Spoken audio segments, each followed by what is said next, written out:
Saludos exploradores, bienvenidos a La Hora del Explorador Urbano, en su ya tercera temporada. Como ya sabéis algunos, mi nombre es Urbex Leone, quien dirige y presenta este podcast para curiosos y expedicionarios de los lugares olvidados. ¿Y qué os puedo adelantar de esta nueva temporada? Vendrán no solo exploradores de la primera generación, que continuarán añadiendo datos a esta corta pero intensa historia del Urbex. A diferencia de las anteriores temporadas, se abre la sección de entrevistas a personas que no practican la exploración urbana, pero sus actividades están relacionadas con los lugares abandonados. Además, tengo que haceros un comunicado importante. Este será el último programa que subiré a iVoox, ya que no estoy muy convencido con las condiciones de esta plataforma. Aún así, como desde el primer programa, nos podrás seguir escuchando en YouTube y Spotify. Ahí estaremos. Y lo mejor para el final. He decidido cambiar completamente la forma de grabar el programa. Antes se grababa normalmente en el estudio Urbex Nero o varios conectados online. Eso seguirá, pero hemos salido con el equipo de grabación y el micrófono al exterior. Vamos a intentar grabar, siempre que se pueda, en los lugares abandonados a los cuales les dedicamos un dossier sonoro. ¿Y qué trae este programa? Pues la entrevista a una exploradora cuyas suelas de sus botas fueron de las primeras en explorar lugares abandonados en España. Hablando del número 1, este será el primer programa dedicado a las carreteras muertas. Y alguna sorpresilla más que me guardo. ¿Nos acompañas? Adelante en este viaje.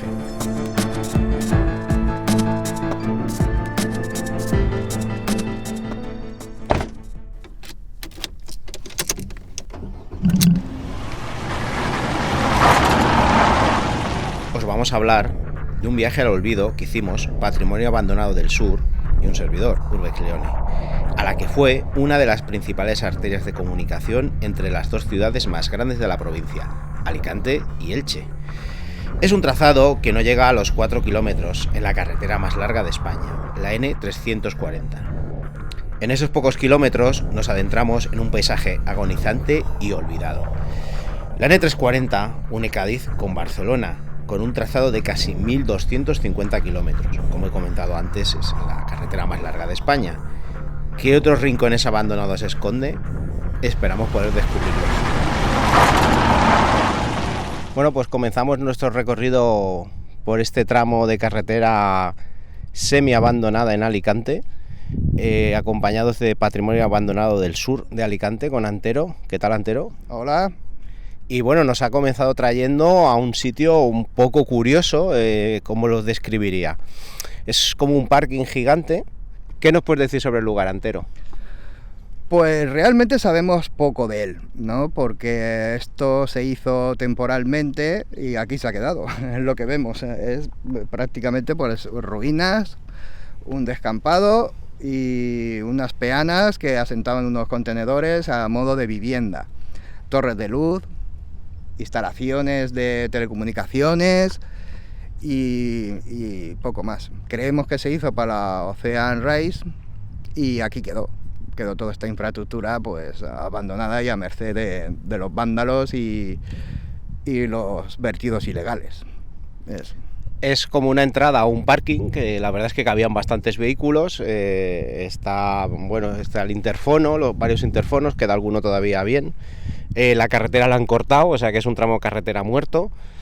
Están también los pósters de teléfonos. La verdad es que parece que de contenedores casa o contenedores taller que plantaban sobre las bases de cemento, podemos estar hablando de más de 100, ¿verdad? Sí, la verdad que impresiona porque si vas dando una vuelta ves que hay varias calles dispuestas y son largas. Y tenía un control de seguridad, aún quedan las cámaras, pues como has comentado, y estaba bien montado en un principio. Ahora poco podemos saber de él, más que un parking para vertido ilegal. Sí, eso es cierto, nos hemos encontrado una cámara de 360 que por suerte tenía el cable cortado. Pues nada, este es el primer sitio, muy curioso, este tipo de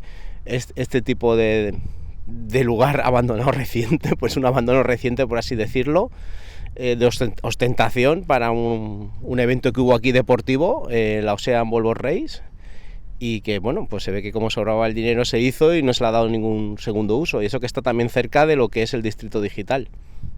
Sí, correcto, es una zona que da muchos contrastes. Podemos ver grandes edificios, el mar y encontrarnos vertidos, ruinas que vamos a ver ahora a continuación. Vamos a avanzar un poco y veremos otras más. Y ese es el contraste tan tremendo que podemos encontrar en esta zona, ¿eh? Ah, por cierto, no solamente tiene a un lado el distrito digital, que está las oficinas de marcas y patentes europeas, sino que al otro lado tiene los estudios de la luz, Ciudad de la Luz, que son los estudios cinematográficos más grandes de Europa y donde se han rodado películas como Lo Imposible, la última de Venom, Asterix. Así que vamos a continuar hasta el siguiente lugar.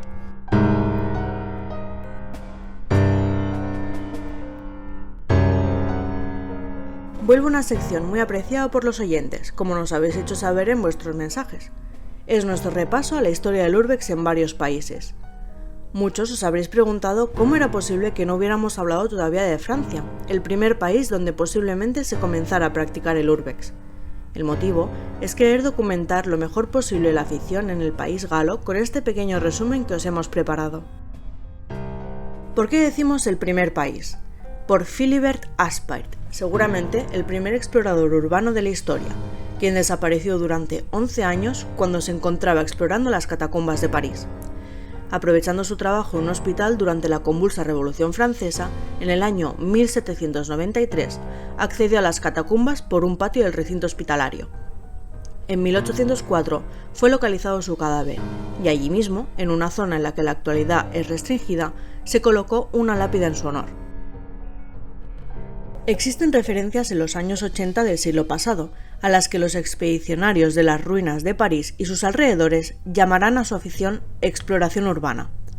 Algo parecido a lo que ocurrió en España a principios de los 2000. Los exploradores que movieron y dieron nombre a la afición vivían en el extrarradio o en poblaciones cercanas a una importante ciudad, en este caso, Barcelona. Se comenzó a practicar con asiduidad la afición en entornos urbanos, como en estaciones de metro y las ya mencionadas catacumbas parisinas. Poco a poco se fue extendiendo por todo el país, pegando fuerte sobre todo en entornos rurales, donde se ha vuelto un desafío, casi una competición, localizar y acceder a los châteaux, lugares que llevaban décadas abandonados y hasta la llegada de Google Earth y Maps era como buscar una aguja en un pajar. Los franceses siguen exactamente las mismas reglas que en España. No forzar para entrar, no robar, no destruir y no ser visto al salir. Pero a diferencia que en nuestro país, los blogs siguen gozando de una gran salud y siguen siendo de referencia, toda una institución, a pesar que TikTok tal vez sea el canal más utilizado. En Francia, a diferencia del resto de Europa, se tardó un poco más en adoptar la contracción Urbex, llamándose, hasta hace poco, como se conoció en sus inicios, exploración urbana. Pero bueno, ya sabemos que los franceses son muy suyos, y el Urbex y los lugares abandonados no van a ser distintos. Francia ama, sin duda, el Urbex. Es de los países donde más bibliografía hay, con el historiador Nicolas Offenstadt como referente en la actualidad. Hemos comenzado hablando del primer explorador urbano, Philibert Aspairt, y nos gustaría cerrar hablando de uno más reciente, Jonc. Artista y explorador, sus fotografías y lugares descubiertos se han convertido con los años en referencia entre los exploradores franceses. Antiguo grafitero arrepentido, se dio cuenta que un lugar abandonado es más bello sin estar ensuciado por un grafiti o una firma. En la más pura e iniciática tradición de la afición, prefiere el anonimato y que solo se reconozca su trabajo. Narración de Bell a partir de un texto de Urbex Leone.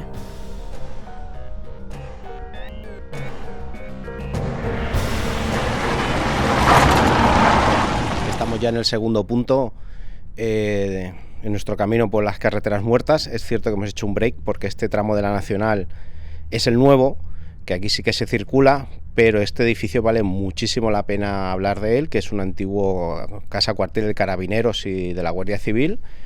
Nos ha sorprendido que todavía tiene detalles bastante antiguos como las bajantes o lo que conserva los fregaderos de barro en alguna cocina. ¿Y qué nos puedes comentar, Antero, de este lugar?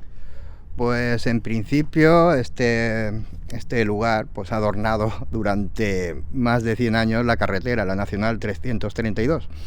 Arriba, como hemos visto, tenemos las ruinas de la torre de vigilancia del siglo XVII de Agua Amarga, que solo quedan 4 piedras, pero bueno, es interesante verlo. Y después este cuartel, que fue construido en el último cuarto del siglo XIX y estaba pues orientado a la vigilancia de las costas por los carabineros, que eran el cuerpo que se dedicaba, era como la policía nacional de la época.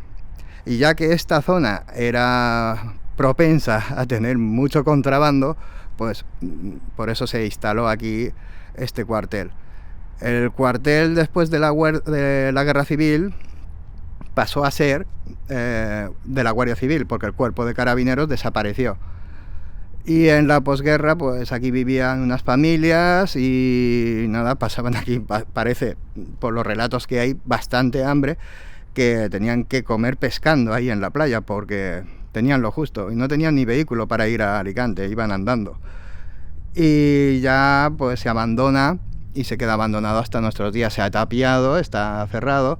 Lo habitó en su última etapa un transeúnte, un vagabundo, un sin techo, durante al menos un año, que aún quedan sus enseres por aquí. Y pues bueno, un día, una noche, lo atropellaron en la carretera. Y ya pues esto ya no ha tenido ningún inquilino más. Nos gustaría también dar un reconocimiento a esos exploradores que están, en este caso exploradora, que están haciendo una labor silenciosa, pero una gran labor de documentación de los lugares.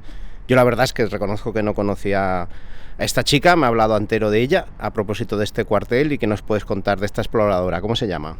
Se hace llamar Locus Amoneus, que quiere decir lugar armonioso en latín. Un lugar a gusto, digamos, un lugar apacible. Ella es una de las pocas que ha visitado, de las primeras que documentó este lugar, y tiene pues un documento gráfico más actualizado que lo que podemos ver ahora aquí, que el tiempo le ha pasado factura. Y nada, exploró durante una buena época todos los lugares así de Alicante famosos y pues está bien que lo explique así de esa manera y de un trabajo bien hecho. Hacemos marcha. Vamos a hacer marcha, pero vamos a visitar muchos lugares que te van a sorprender. Aún queda mucho por ver.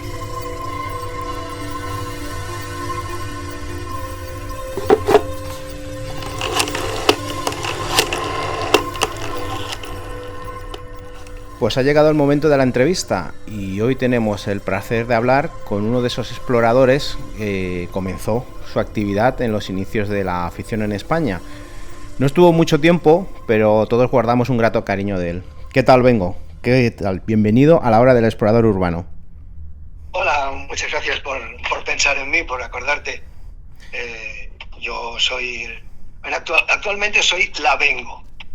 Porque soy una mujer transexual y por eso ya os extrañará sentir esta voz grave de hombre, pero no he cambiado mis cuerdas vocales, así que ahora soy una exploradora. Y además una exploradora muy activista y muy sensibilizada precisamente con este tema. Sí, a ver, a la fuerza de ahorcan.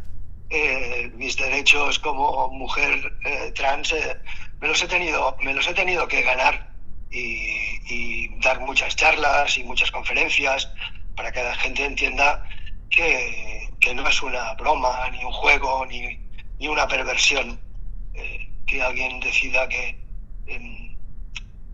quiere ser del otro género o de otro género hay. Pues mira, y debe ser de hablar de cosas que la gente no entiende. Vamos a meternos en lo que es meterse en lugares abandonados, que no lo entiende muy bien tampoco la gente. ¿Y qué recuerdos guardas de esa época inicial en el CELA, en la que éramos muy pocos y estaba todo por descubrir y explorar? Bueno, fue todo un descubrimiento, porque yo había visto páginas web grupos urbex americanos, ingleses, y flipaba mucho. Dices, ostras, esto es fantástico, ¿no? Y había hecho mis pinitos sola, pero bueno, no es lo mismo, ¿no? O sea, sin desmiedo, no es hacerlo. Y cuando descubrí Cela, pues me pareció fantástico. Primero porque allí se compartía información, y no era un sitio de postureo, mirad, yo he hecho esto, el tío más cojonudo del mundo, sino que había bastante respeto, ¿no? por el ambiente, por los demás y por los sitios que se exploraban. Y para mí eso era importante, ¿no? Que del sitio que ibas a visitar o que habías visitado merecía su respeto, aunque estuviera abandonado. Era un lugar con una historia, con las vibraciones de la gente que había vivido allí antes o que había trabajado o lo que sea, y por tanto merecía ser tratado con respeto. Y eso se notaba mucho en Cela. Era una de las características que tenía aquel foro. Y luego entre la gente, ¿no? Con la gente que había por allí en el fórum y intercambiando mensajes, había poco postureo, ¿no? O sea, no había mucho divo de la exploración, ¿no?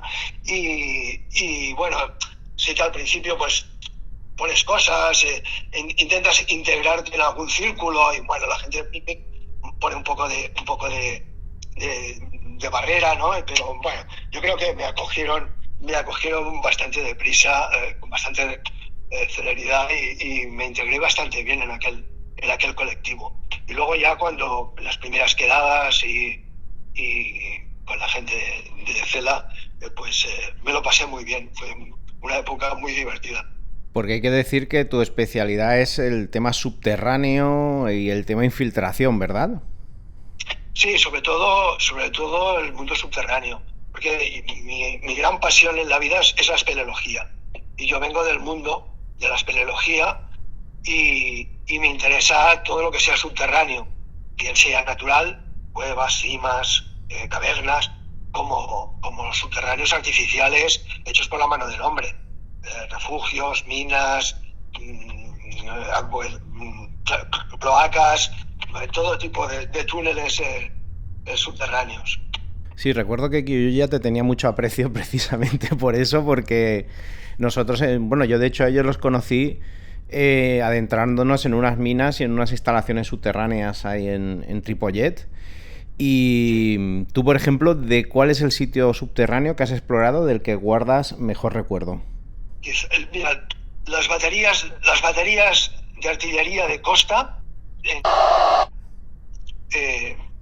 hoy no sé cómo estará aquello, pero cuando yo las visité, que debería ser hacia el año 2010 o una cosa así, que estaban abandonadas, unos cañones enormes, como los de Navarone, aquella película Cañones de Navarone, pues de pronto estábamos en el interior de un cañón de estos, bajo tierra, en un búnker enorme, con galerías, polvorines, con un cañón que medía 12 metros de largo y 10 en una instalación que medía 15 metros o 10 metros de hondo.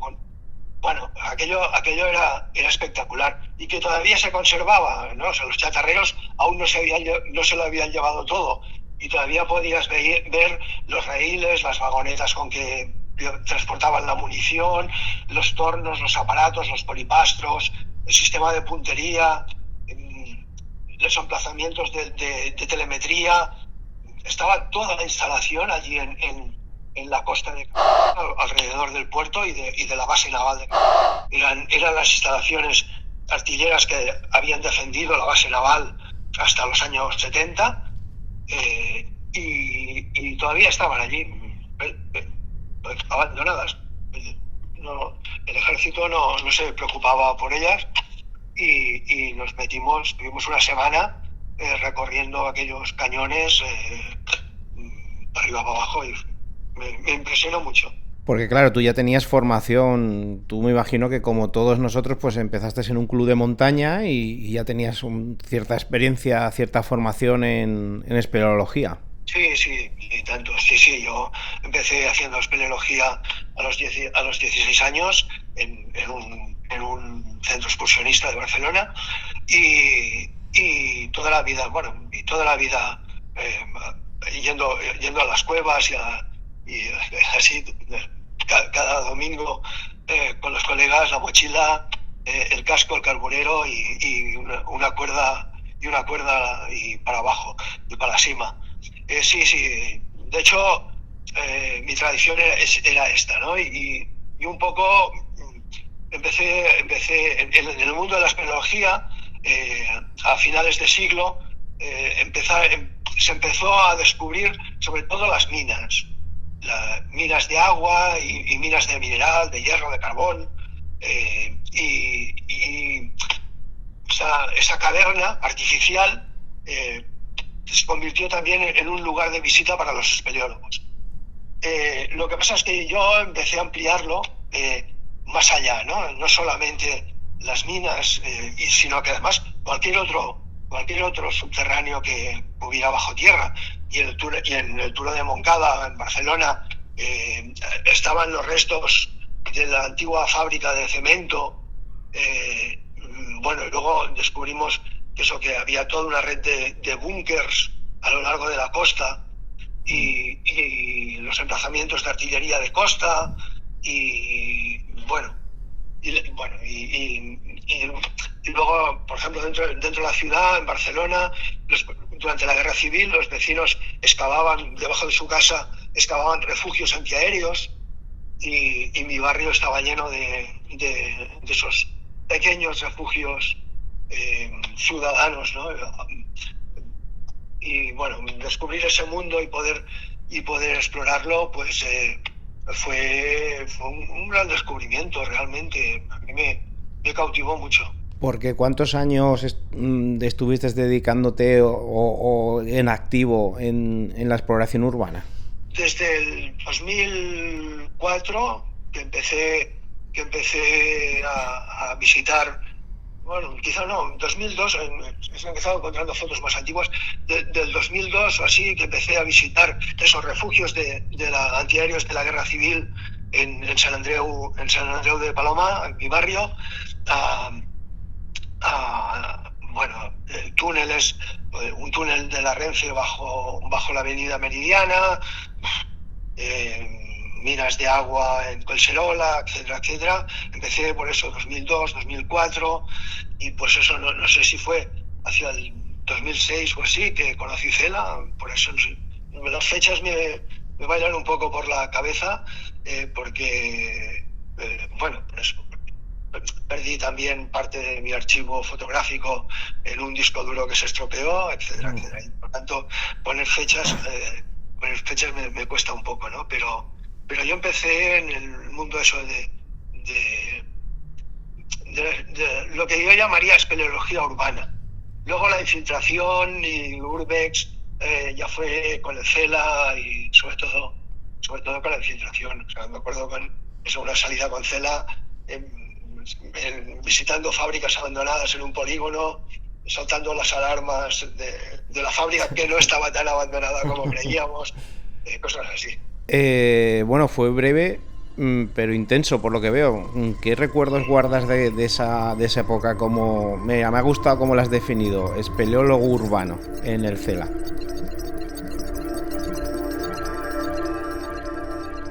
Bueno, pues esta es una sorpresa que me tenía guardada entero y también para vosotros. Estamos aquí en el enlace de la 332 a la 340. Estamos ahora mismo en un túnel de tren abandonado. Le han cortado las vías, las han cortado su boca soplete. En su momento estuvo tapiado, ahora lo han reventado, hemos podido entrar bien.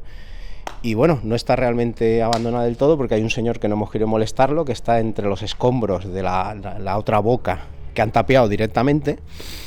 Está durmiendo, no lo queremos molestar y bueno, Antero, ahora que has terminado de beber, ¿qué nos puedes comentar de este lugar, de este túnel de tren, de este tramo?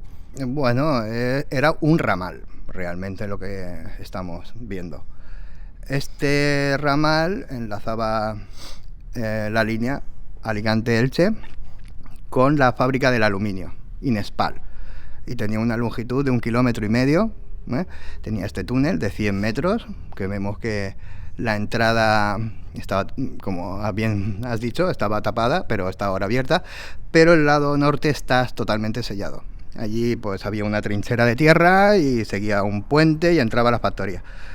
Se cerró en los años 80 y poca gente lo conoce porque dices que había un ramal ferroviario ahí, pues yo no recuerdo nunca haberlo visto funcionando y siempre lo he visto en este estado, así, cerrado. Y bueno, y estamos justo al lado de lo que sí que es un tramo de vía que funciona, que eso no lo hemos visto ya por falta de tiempo. Es el búnker de la playa, que le llamaban, que no sé si al final sí que lo conservaron, creo. Sí, el búnker está más hacia Babel, ahí hay un búnker. Pero eso nos interesa ya para otro especial que hagamos, porque este va de carreteras muertas, claro, amigo. Es que si ponemos a ver cosas, vamos, nos tiramos aquí un mes. Es que Alicante no es solamente un paraíso para la playa, es un paraíso de la historia del Urbex. Bueno, Antero, ¿algo más que decir o continuamos? Pues nada, vamos al siguiente ítem, que tenemos mucho camino. ¡Vamos! Ahora sí que estamos en lo que sería el kilómetro cero del abandono, en la 340. Estamos aquí en las afueras del Matadero Provincial de Alicante, lugar mítico del Urbex para los alicantinos y bueno, y también de la ciudad. No vamos a entrar porque ya hay un cartel claramente que pone que es propiedad del ayuntamiento, prohibido el paso. Eso sí, fuera hay información interesante. Hay muchos papeles esturreados, hemos estado leyendo alguno. Nos pensamos que había cerrado a principios de los 90, realmente pone que en el 99 todavía aquí se mataban lechazos, corderos y demás. ¿Y qué nos puede contar Patrimonio Abandonado del Sur sobre este lugar? Hola, bueno, pues realmente poco. Es un edificio de los años 50, está justamente en Agua Amarga, en la zona que conocemos como Agua Amarga. Y la verdad que ha sufrido mucho el edificio desde que se cerró allá creo que por principios del 2000. Este edificio ha sido una catedral del saqueo y de vandalismo. Ha sido ocupado, está grafiteado, está sucio por dentro. El ayuntamiento lo cierra de vez en cuando, quiere darle un uso, pero no llega a ese momento. Se cierra, se vuelve a abrir, se cierra, se vuelve a abrir, así constantemente. Y digamos que es el primer edificio que encontramos dirección hacia Elche. Y poco más se puede decir de él. A mí lo que me parece que es una catedral del grafiteo. Sí, correctamente. Por fuera ya hemos visto una cosa que me parece, en su momento ya lo he dicho en algún vídeo y en algún podcast, deleznable, que es supuestos exploradores ponen pegatinas con su nombre y su Instagram fuera, que eso casi me equivale al tag de un grafitero. Sí, eso prácticamente es como marcar zona, ¿no? Digamos, van marcando lugares que han visitado. Lo he visto en varios lugares, no es la primera vez que lo veo. Me parece terrible. Además, una de las normas es que los exploradores estamos de paso por los lugares, o sea, entramos y salimos y no modificamos nada. Y bueno, pues esta gente pega su meada, como hace un perro, marca, dice que es explorador. Sabemos de buena mano que hay algunos que son grafiteros, pero bueno. Y bueno, del lugar lo que se puede decir es que es puerta de entrada a Alicante, sobre todo antiguamente cuando no había autopistas, y es normal que sea un lugar que todo el mundo, una vez que se abandonó, tuviera ganas de entrar con todo tipo de fines y de objetivos. Además que el edificio, bueno, las características de la construcción de los años 50, austera, techos altos, grandes ventanales. El edificio en sí, pues sí, tiene algo de interés, pero claro, su destrozo así como lo vemos, pues no, lo que vemos es eso, destrozo por todos los lados. Fíjate que a mí se me hace la pinta que así como edificios que parecía que no se podían aprovechar como Sierra Espuña, que luego posteriormente se han abandonado, pero aquí realmente como han hecho en Alcoy, que han montado unas escuelas de bellas artes, el sitio se presta, porque el sitio ya se ve que es espacioso y seguramente dentro sea diáfano. Yo he estado en mataderos abandonados, mucho más grandes, y son sitios completamente diáfanos para que la gente trabajara. Entonces aquí unas salas interesantes se podrían montar, un sitio con una doble vida. Bueno, eso el tiempo lo dirá. Lo veo difícil porque con el camino que lleva, dentro de unos años será un montón de escombros. Y de la misma manera que hemos querido mencionar al Opus Amoemus, como una exploradora a destacar, me gustaría también comentar que Medusa fue a la primera persona que yo le vi fotos del interior del matadero. Fue en el año, si no me equivoco, 2007, así que tampoco llevaba mucho tiempo abandonado. De hecho, ella me enseñó las fotos, luego después, esto ya es salsa rosa, cuando hemos sido pareja, y bueno, había hasta astas de toro en las fotos que me enseñó.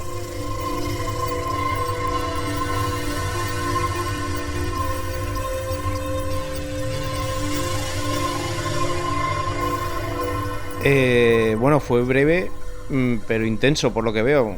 ¿Qué recuerdos guardas de esa época? Me ha gustado cómo lo has definido, espeleólogo urbano en el CELA. Sí, básicamente para mí ese es mi concepto, ¿no? Espeleología urbana. Sí, mi etapa en CELA pues fue corta, porque entre otras cosas yo tenía una doble vida. De día, o sea, por un lado era el Bengo, que se esforzaba en mostrarse como un tío como los demás, pero tenía una doble vida que también era Sofía y que la llevaba en la clandestinidad, eso que se dice dentro del armario.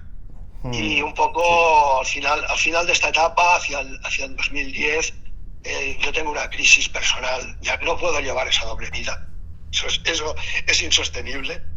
Y tengo una crisis personal en que ya decido, yo soy una mujer y lo que quiero es vivir como mujer.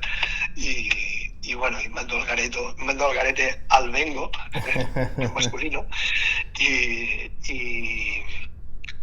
bueno, y también pues dejo de hacer espeleología, dejo todas esas actividades anteriores de mi vida anterior, masculina. Y bueno, es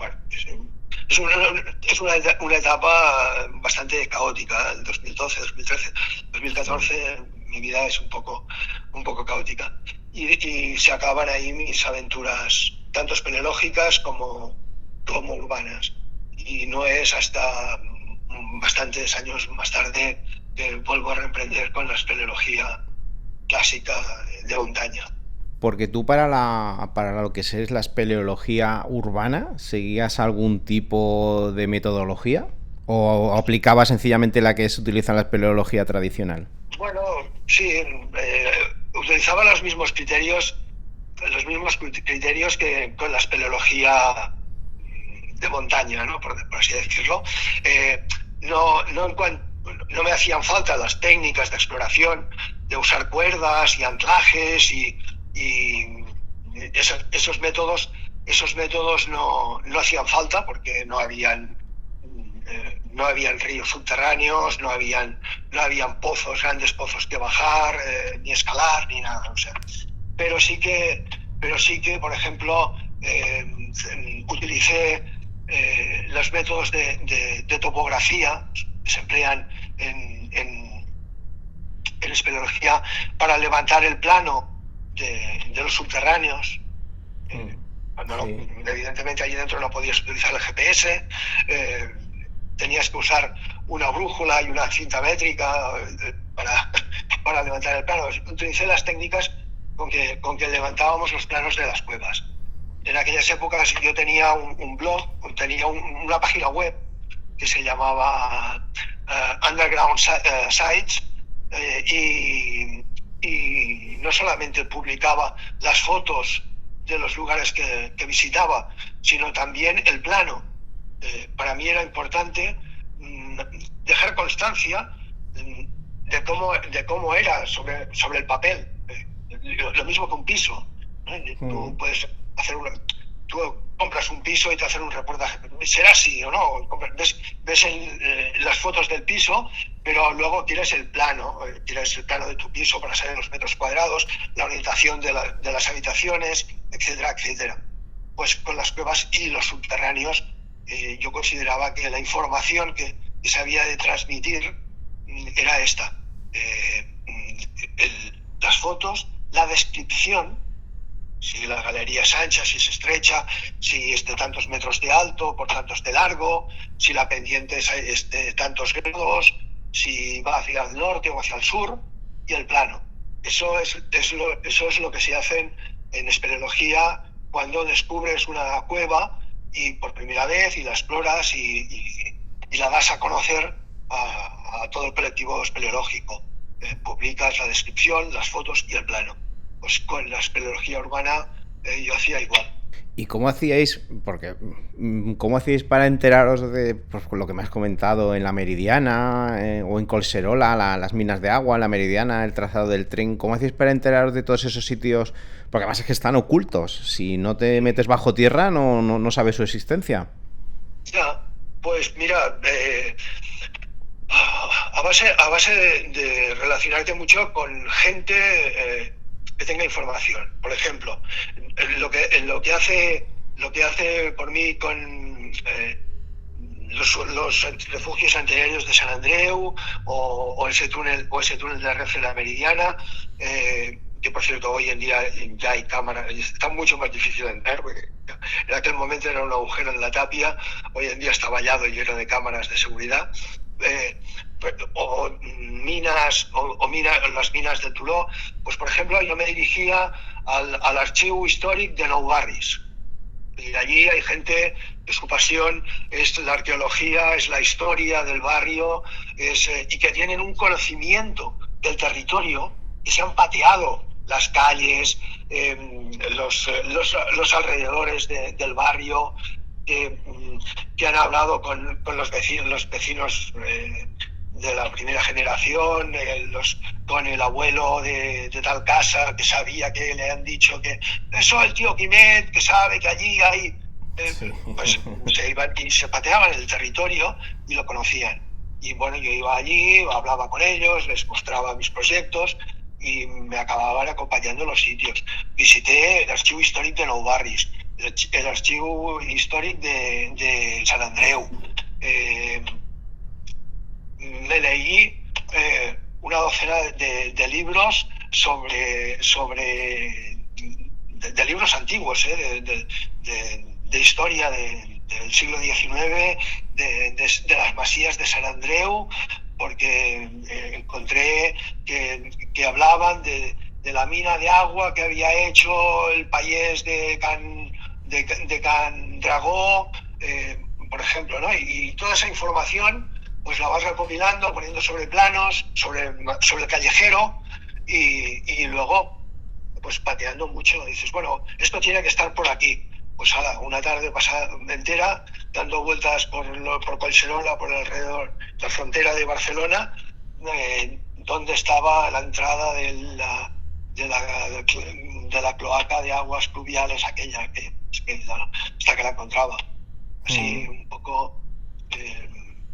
Luego tengo que decir que me hacía mucha gracia el secretismo de Cela. No, la gente, no hay que decir las cosas para que luego no vengan los que lo estropean todo con sus grafitis y rompen las puertas y hacen barbaridades dentro, ¿no? Y entonces no se publicaba la situación, no se daban las coordenadas y se ponía un track del GPS, nada. Pero ponían fotos y yo veía, por ejemplo, fotos de exteriores, ¿no? Y salía una montaña que conocía detrás, ¿no? Ubicaciones de estas, o sea, así, ¿no? Me acuerdo de Sant Julià de Ramis, el fuerte de Sant Julià de Ramis. Sí, pues había un poquito una foto del fuerte desde un par de kilómetros de distancia. Eso no la pillarías a nosotros, porque nosotros fuimos y a mí me impresionó ese sitio, ¿eh? Sí, era muy bonito. Sí, impresionaba. Uy, el nene. Y yo ligaba las ubicaciones de sitios del Cela viendo el entorno, las fotos del entorno que ponían. Pues la verdad es que todo lo que cuentas es muy interesante. A mí, yo desde hace un par de años me aficioné también al tema subterráneo, que era una cosa que me daba mucha mucho respeto. Me ha gustado muchísimo la definición de espeleología urbana. Yo creo que a partir de ahora la voy a acuñar bastante. Y sintiéndolo mucho, Sofía, tenemos que finalizar esta entrevista. ¿Quieres añadir algo más antes de irnos? Bueno, yo animaría a las nuevas generaciones a seguir descubriendo y explorando.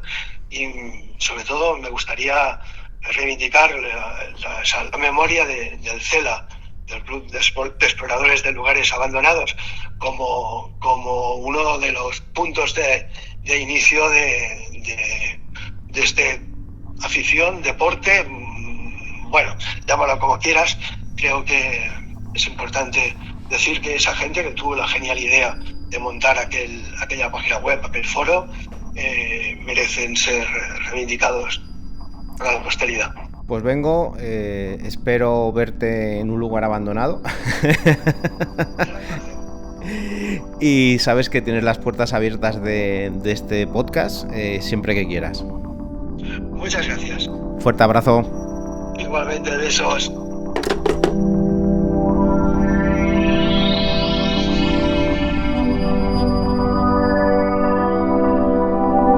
Bueno, pero no te has traído agua, pero el coche está cerca aparcado. Y ahora estamos en lo que sería la finca Bonmatí, que parece como una especie de pedanía pequeñita. Cabe de todo aquí, Almazara, se nota que vivía mucha gente, trabajaba muchísima gente y mejor que lo explique Antero. Bueno, estamos ya en el término de Elche, es prácticamente a unos metros, divide los términos. Aquí estaba también un apeadero del ferrocarril, que ya no existe, no queda absolutamente nada, donde paraba el tren. Y este grupo de casas, o caserío, aisladas, porque hay un grupo de 3 casas bien enormes, bien grandes, con todos los servicios, balsa, tenía 2 pozos con noria, una almazara grande donde hacían vino y aceite, y al parecer también envasado de conservas. Está totalmente abandonado, totalmente en ruinas, vertidos por todas partes, vertidos de escombros, empresas que van a dejar los escombros de la reforma aquí.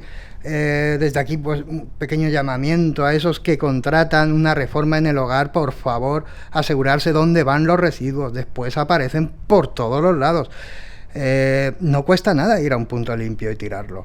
Por favor, es que es horrendo este paisaje. Estamos en una finca que es de 1877. Y mira cómo está. Tendría que ser un patrimonio, y esto es, vamos, un campo de guerra. Bueno, es el paisaje, ¿no?, habitual de Alicante, los sacos de escombros de la reforma del cuarto de baño. Comentar respecto a este tramo de la 340 entre Elche y Alicante, que fue un tramo de carretera que tuvo mucha importancia en su momento. Había gran tráfico de vehículos pesados, había el almacén y de los depósitos de gas. O sea, eso se hace una idea de la dimensión del lugar.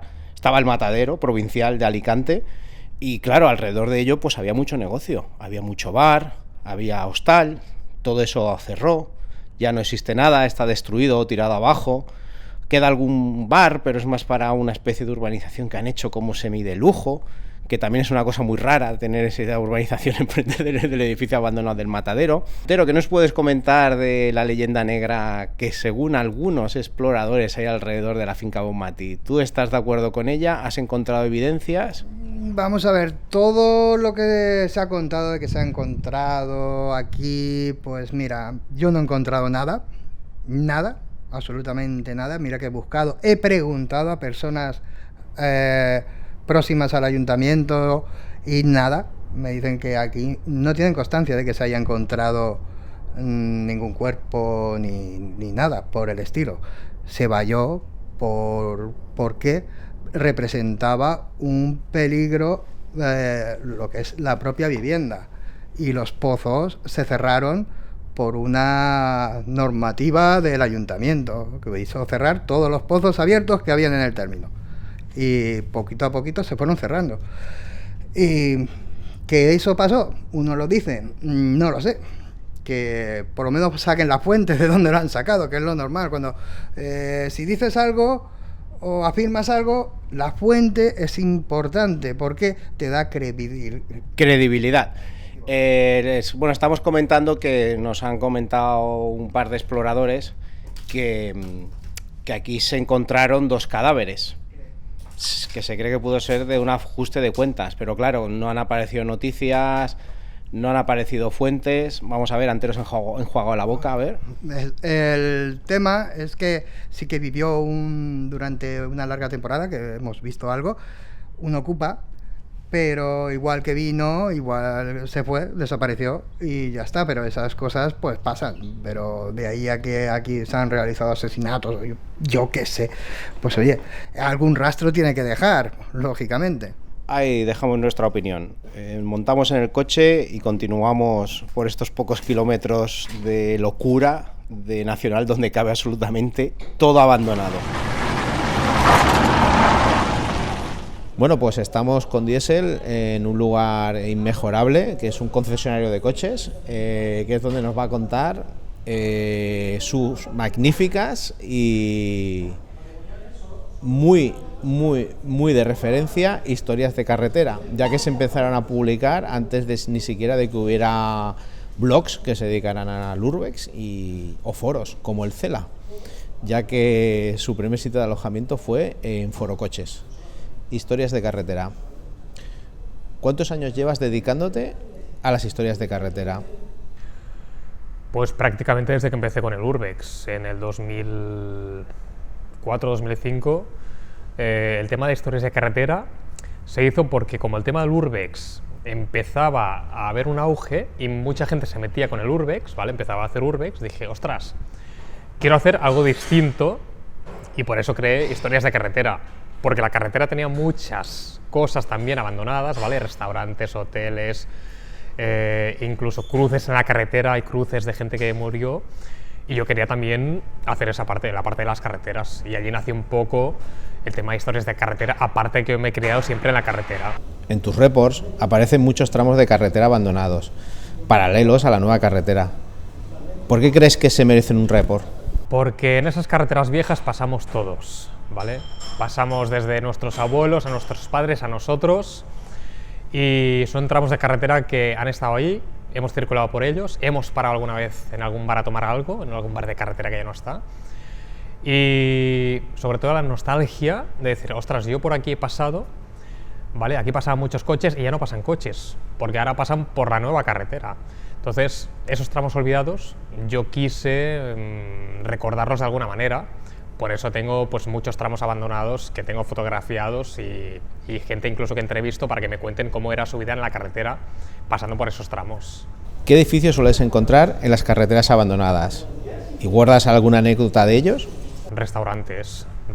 Y muchos restaurantes crecieron, ¿vale? Haciendo pensiones, o sea, haciendo habitaciones, ¿vale? Luego algunos ya crecieron más haciéndose hoteles, pero muchos restaurantes pues aprovecharon la parte de arriba para hacer habitaciones, ¿vale? Y para que el camionero pues pudiese pernoctar.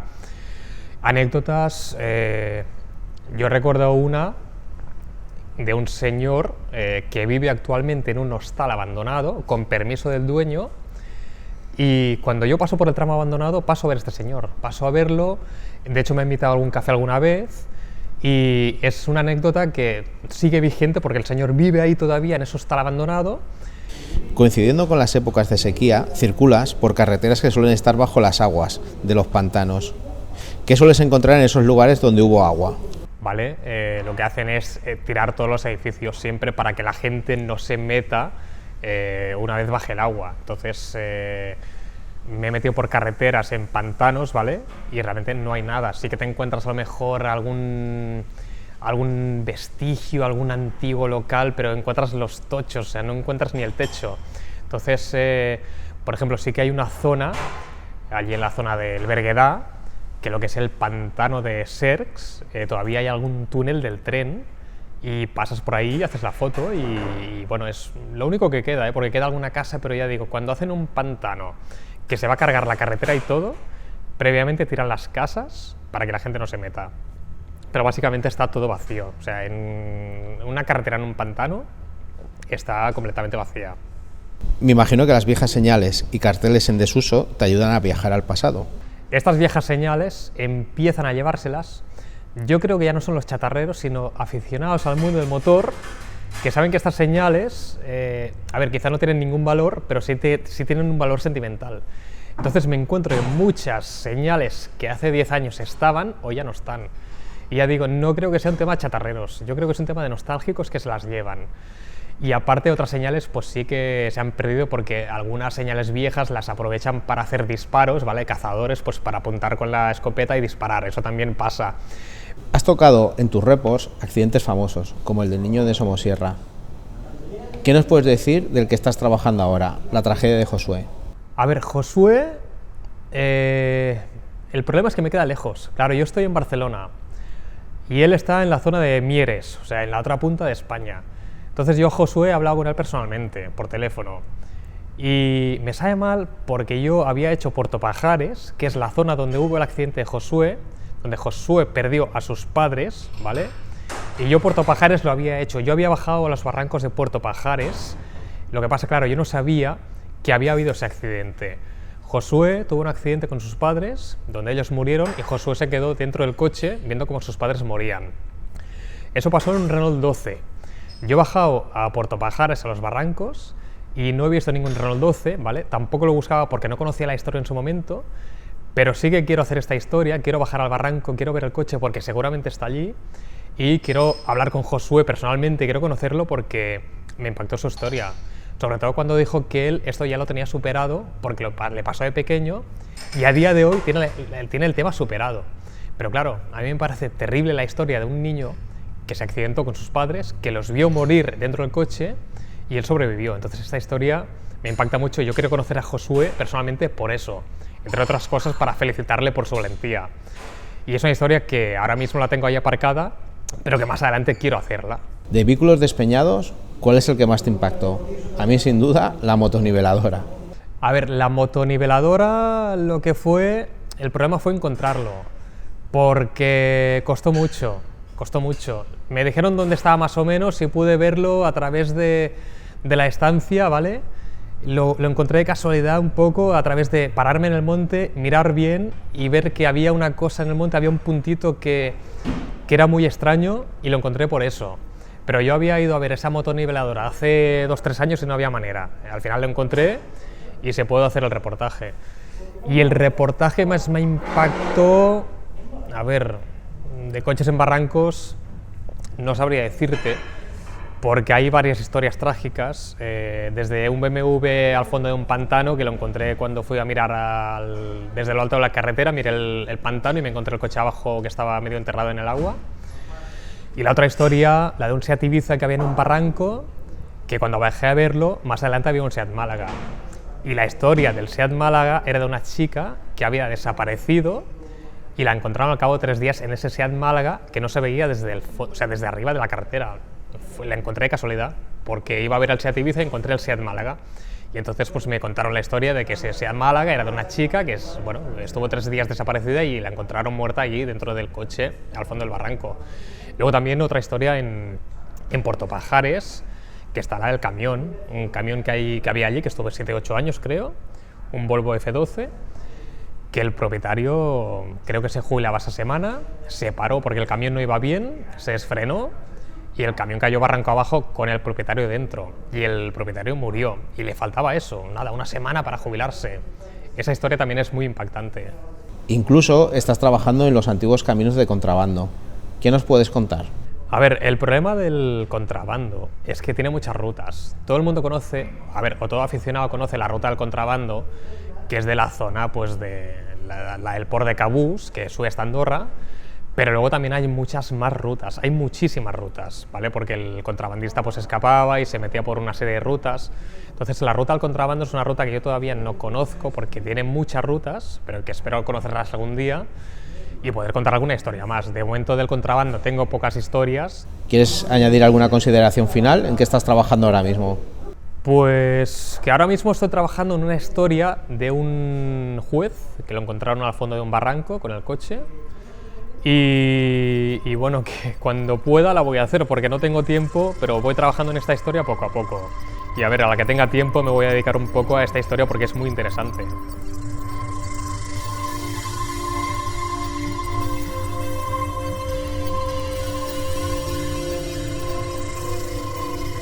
Bueno, pues ya estamos en el término de Elche. Esto es cada vez más heavy. ¿Qué estamos viendo, Antero? Esto es un vertido de trapos, pero a lo bestia. Que viene un coche. Yo lo llamo el mar de trapos. Claro, esto era a lo mejor un negocio antes, pero ahí se han quedado. No es el único que hay en Elche, hay otro más. Pero claro, al lado de la carretera, pues nos llama un poco la atención verlo ahí en medio. Al parecer lleva ya bastantes años. Se ha ido aplastando con el paso del tiempo, de la lluvia y del sol, y se ha ido decoloriendo. Pero vamos, es un poco feo verlo, ¿no? Aquí.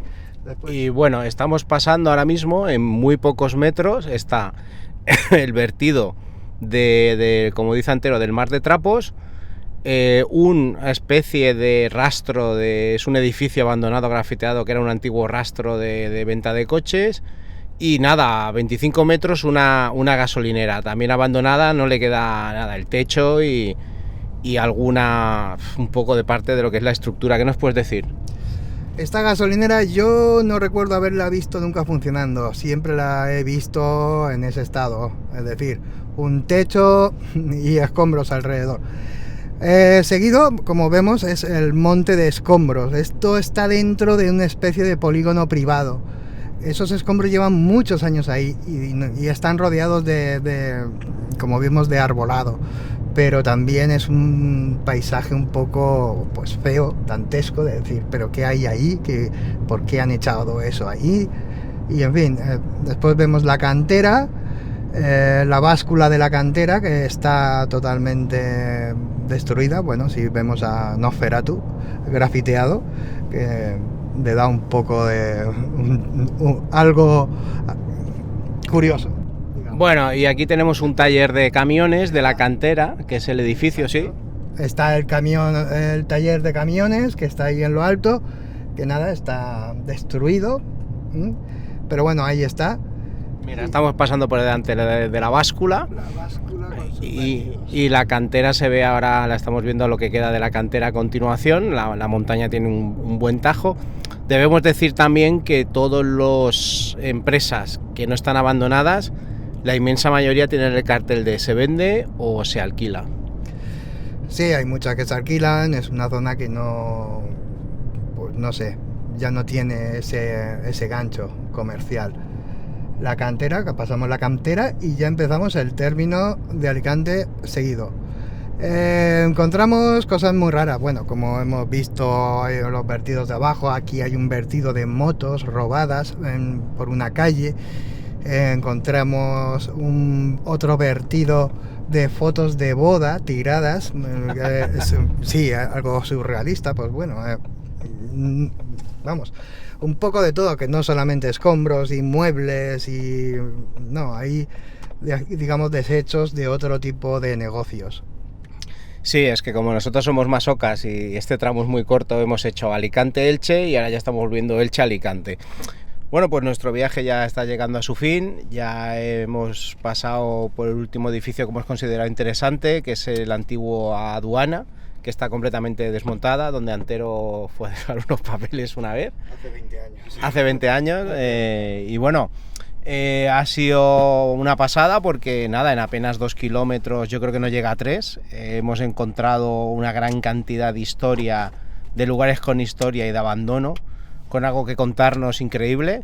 Decir que yo no conocía ni la mitad, así que agradecerle a Patrimonio Abandonado del Sur que nos lo haya mostrado, primero a mí, luego a todos vosotros. Y bueno, aquí con las vistas del mar, la patrullera esta de la Nacional, y antes de irnos a tomar una cerveza para celebrar la exploración, ¿tienes algo que decir para despedirte, Antero? Pues nada, ya has visto, hemos ido a muchos puntos, han quedado por ver porque han faltado, no da tiempo a verlo todo, lógicamente, pero bueno, hemos visto los más así, digamos, importantes y ya está. Creo que ha estado bien, completa, hemos andado, hemos visto y bien. Espero que te haya gustado. Me ha gustado y seguro que a nuestros oyentes también. Hasta aquí, exploradores, este primer programa de la tercera temporada. Espero que os haya gustado tanto o más que los de las anteriores. Por desgracia, tenemos que dejarlo aquí, porque no esperaba que diera tanto de sí ese pequeño tramo de carretera abandonada, pero gracias a Antero, como podéis ver, ha sido muy interesante. Aún así, nos veremos próximamente en una carretera, digamos también muerta o semi-muerta, que fue un núcleo muy, muy importante. Estamos hablando de La Panadella. Y una entrevista muy especial a un señor que estuvo completamente ajeno a lo que era la exploración urbana, los foros, los blogs y demás, pero fue de los primeros en Valencia y me atrevería a decir en Uruguay en explorar, adentrarse en el Urbex, en esos lugares olvidados por todos. Nos vemos de aquí a un mes en el próximo programa, exploradores. Sed felices en todo lo que hagáis y un fuerte abrazo.